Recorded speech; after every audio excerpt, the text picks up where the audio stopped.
Hi friends, आपका आपके अपने यूट्यूब चैनल सुबह केमिस्ट्री गाइड पे बहुत बहुत स्वागत है। आज के का हमारा ये जो वीडियो है वो वैन वॉल्स इक्वेशन पे बनाया हुआ सेकंड वीडियो है। इससे पहले मैंने वैन वॉल्स इक्वेशन पे एक वीडियो बनाया था जिसमें मैंने वैन वॉल्स इक्वेशन को ड्राइव किया था। तो अगर आप मेरा वो वीडियो देखना चाहते हैं तो वीडियो के डिस्क्रिप्शन में आपको उसका लिंक मिल जाएगा। तो आज के वीडियो के बारे में बात करते हैं। आज का ये हमारा वीडियो आइडियल गैस के बिहेवियर के बारे में है कि रियल गैस के बिहेवियर के बारे में है कि हमारा रियल गैस कैसे बिहेव करता है लो प्रेशर पे, मॉडरेट प्रेशर पे, हाई प्रेशर पे और हाई टेम्परेचर पे। और इसके बाद लास्टली हम हाइड्रोजन और हीलियम के एक्सेप्शनल बिहेवियर के बारे में जानेंगे। तो आइए शुरू करते हैं। सबसे पहले लो प्रेशर पे। At extremely low pressure V is very large, hence the correction term A by V square is very small. जब प्रेशर बहुत ही कम होगा तो हमारा जो टोटल वॉल्यूम है V उसका वैल्यू लार्ज बहुत ज़्यादा होगा। जैसा कि हम जानते हैं कि प्रेशर और वॉल्यूम एक दूसरे के इनवर्सली प्रोपोर्शनल होता है। तो हमारा अगर प्रेशर लो है तो हमारा वॉल्यूम बहुत ज़्यादा होगा।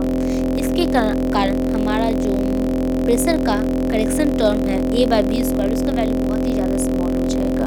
इसी तरीके से हमारा जो करेक्शन टर्म वॉल्यूम के लिए B है उसका वैल्यू बहुत स्मॉल हो जाएगा, जिसके कारण हम दोनों के ही करेक्शन टर्म को नेग्लेक्ट कर सकते हैं। इस तरीके से हमारा van der Waals equation reduce होकर PV = RT हो जाएगा। इसीलिए कहा जाता है कि बहुत ही लो प्रेशर पे रियल गैसेस आइडियली बिहेव करते हैं। तो हमारा बहुत एक्सट्रीमली लो प्रेशर पे हमारा जो real gas van der Waals equation है वो आइडियल गैस इक्वेशन बन जाएगा। तो सेकेंड है हमारा moderate pressure. Eight moderate pressure has the pressure is increase the volume decreases and the factor A by V square increases. जैसे जैसे pressure बढ़ेगा हमारा जो वॉल्यूम है वो घटते जाएगा, डिक्रीज करते जाएगा, क्योंकि प्रेशर वॉल्यूम एक दूसरे के इनवर्सली प्रोपोर्शनल है।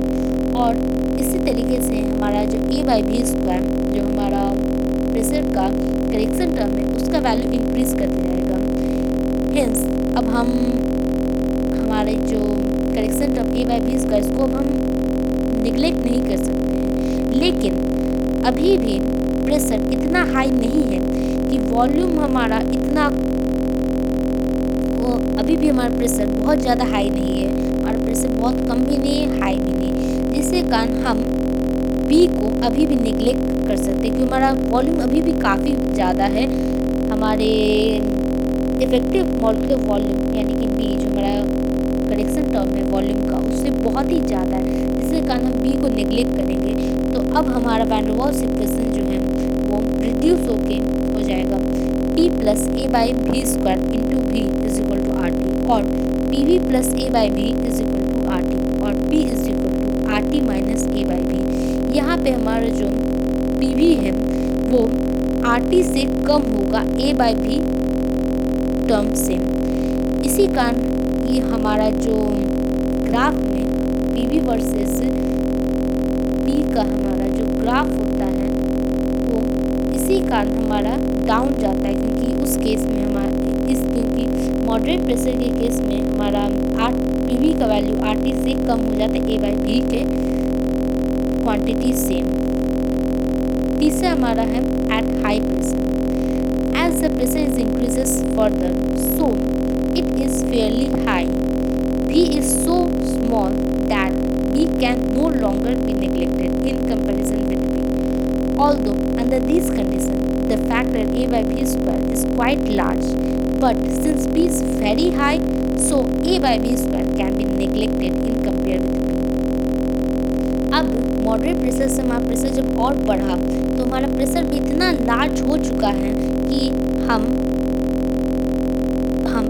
हमारा जो वॉल्यूम है वो बहुत डिक्रीज कर जाएगा, क्योंकि हमारा प्रेशर अब काफ़ी ज़्यादा है तो हमारा जो वॉल्यूम है बहुत ही कम हो जाएगा, जिसके कारण अब हम B को निगलेक्ट नहीं कर सकते। हमारा जो करेक्शन टर्म है वॉल्यूम का B इफेक्टिव वॉल्यूम उसे अब हम निगलेक्ट नहीं कर सकते हैं। लेकिन अब इस केस में हमारा प्रेशर इतना ज़्यादा हो गया है कि हमारा जो करेक्शन टर्म है प्रेशर का A/V² वो बहुत ही डिक्रीज कर दिया है कि उसका वैल्यू बहुत स्मॉल हो गया है टोटल प्रेशर P से। तो अब हम A/V² को इस केस में निगलेक्ट कर सकते हैं, जिसके कारण हमारा जो वैन डर वाल्स इक्वेशन है वो रिड्यूस होके हो जाएगा P into V minus V is equal to RT और PV minus PV is equal to RT और PV is equal to RT plus PV। यहाँ पे हमारा जो PV है वो RT से ज़्यादा होगा PV क्वांटिटी से। हमारे ग्राफ में PV वर्सेस जो हमारा ग्राफ है उसमें जो सडन एकदम सबसे पहले हमारा ग्राफ डिक्रीज कर रहा था, फिर डिक्रीज करते करते जब हम बहुत ही एकदम लिस्ट पोजीशन पर गया पहुंच जाता है मॉडरेट प्रेशर के केस में, और फिर लिस्ट पोजीशन पे पहुंचने पर सडनली जो इंक्रीज करता है वो इसी के कारण करता है, क्योंकि हमारा जब प्रेशर और इंक्रीज करता है तो हमारा उस केस में PV RT से ज़्यादा हो जाता है PV क्वांटिटी से। तो हमारा जो सडन इंक्रीज आता है ग्राफ में वो इसी कारण से, क्योंकि हाई प्रेशर पे हमारा वॉल्यूम डिक्रीज कर जाता है, जिसके कारण हम हमारा जो करेक्टिव टर्म है प्रेशर का A/V² उसे हम निगलेक्ट करते हैं, जिससे कारण हमारा van der Waals equation reduce होकर ऐसा हो जाता है। चौथा है at high temperature. At any given pressure if the temperature is sufficient high, V is very large, so that as in case first, the van der Waals equation reduces to PV is equal to RT. Hence, at high pressure, real gas behave like an ideal gas. जब pressure हमारा बहुत ही high हो जाए, चाहे वो उस समय कितना कोई भी प्रेशर हो, जब वहाँ टेम्परेचर बहुत हाई हो तो उस केस में चाहे प्रेशर चाहे कितना भी हो, लेकिन हमारा जो वॉल्यूम भी है वो इतना लार्ज होगा कि जिसके कारण हमारा A/V² करेक्टिव टर्म प्रेशर का और V करेक्टिव टर्म वॉल्यूम का दोनों ही को हम निगलेक्ट कर सकते हैं इक्वेशन के फर्स्ट केस की तरह। तो हमारा वैन डर वाल्स इक्वेशन इस केस में हो जाएगा PV is equal to RT, जैसा कि केस फर्स्ट में हुआ था।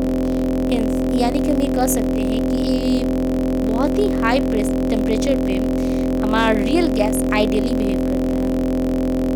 अब हमारा ये जो ग्राफ है वो शो कर रहा है PV वर्सेस P का जो हमारा प्रेशर का जो ग्राफ है वो शो कर रहा है रियल गैसेस के बिहेवियर को। जैसे कि हमारा CO गैस है और CO और CH4 गैस डिक्रीज करते जाता है, करते करते वो लिस्ट पोजीशन में पहुँचता है। डिक्रीज कर रहा है क्योंकि मॉडरेट प्रेशर पे हमारा जो PV का वैल्यू है वो डिक्रीज कर रहा है A/V से, इसी कारण हमारा ग्राफ डिक्रीज हो रहा है। उसके बाद लिस्ट पोजीशन पहुंचने का सडनली इंक्रीज करता है, क्योंकि हमारा हाई प्रेशर पे, जैसा कि केस थर्ड में डिस्कस किया मैंने, हाई प्रेशर पे हमारा PV RT से बड़ा हो जाता है PV क्वांटिटी, जिसके कारण हमारा ग्राफ उसका इंक्रीज करने लगता है। लेकिन हाइड्रोजन और हीलियम के केस में ऐसा नहीं होता है। हाइड्रोजन और हीलियम के केस में ग्राफ कंटिन्यूसली इंक्रीज करता है। तो इसीलिए अब हम हाइड्रोजन और हीलियम के एक्सेप्शनल बिहेवियर के बारे में जानेंगे।